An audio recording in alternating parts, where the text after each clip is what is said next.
Hello বন্ধুরা, আসসালামু আলাইকুম। নাজমুল ব্লগে সবাইকে স্বাগতম। তো বন্ধুরা, আশা করি সবাই ভালো আছেন। তো দেখতে পাচ্ছেন যে আজকে আমার খুবই একটা খুশির দিন। তো আমি OnePlus থেকে শিফট হয়ে অ্যাপলে শিফট হয়েছি। আমার কাছে দেখতে পাচ্ছেন 15 Pro Max আমি আনবক্সিং করছিলাম। তো এটা গোল্লাছুট থেকে নিয়েছি। তো সেখান থেকে নেওয়ার পর আমি এই যে আনবক্সিং করতেছিলাম, তো খুবই ভালো লাগতেছিল। তো প্রথমে ফোনটি ধরে খুবই ভালো লাগছে। তো ওরা আমার সাথে দেখে, আমার আনবক্সিং দেখে ওরাও খুশি, তো আমিও খুশি, খুবই ভালো লাগছে। তো আমি আসলে আগে যে আমার ফোনটি ছিল সেটি ছিল OnePlus। তো এই যে দেখতে পাচ্ছেন যে এখন যে OnePlus দেখবেন সেটি এই যে এই অবস্থা ছিল, সেটাকে শিফট করে আমি এখন আইফোনে শিফট হয়েছি, আলহামদুলিল্লাহ। আসসালামু আলাইকুম।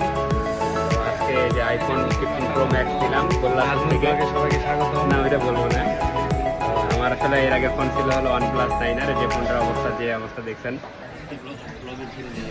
আর এখন আলহামদুলিল্লাহ আজকে ফোন কিনলাম। সাথে আছে আমার বন্ধু মহসিন, আর এই যে শাকিল ভাই সিরাজ ভাই আছে। তারিখ দিন আজকে ভাই, আজকে 6 তারিখ।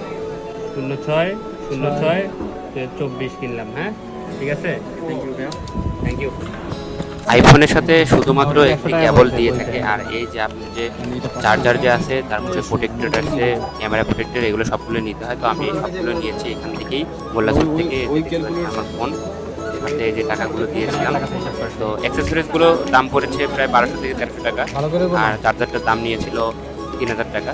তো আমার ফোনের দাম নিয়েছিল 1,45,000 টাকা। আমার মা তো কষ্ট সব পেয়ে মিলে আমার আমার টাকা 1,50,000 টাকা পড়েছে। খুব নষ্ট করে। তো এই যে দেখতে পাচ্ছেন, গুনে দিচ্ছি। বন্ধু ফোন কিনলাম, কেমন লাগলো? হ্যাঁ, তো আমি আমার বন্ধুর সাথে কথা বলতেছিলাম, ওর ফোন, ওর হলো 14 Pro। তো এরপরে সিরাজ ভাই সহ চলে যাচ্ছিলাম, আর বলতেছিলাম সিরাজ ভাই একটা ফোন নিয়েছিল, তো আমি একটা ফোন নিয়েছি, দুজনেই খুশি। আলহামদুলিল্লাহ, ভালো থাকলে ভালো থাকবে।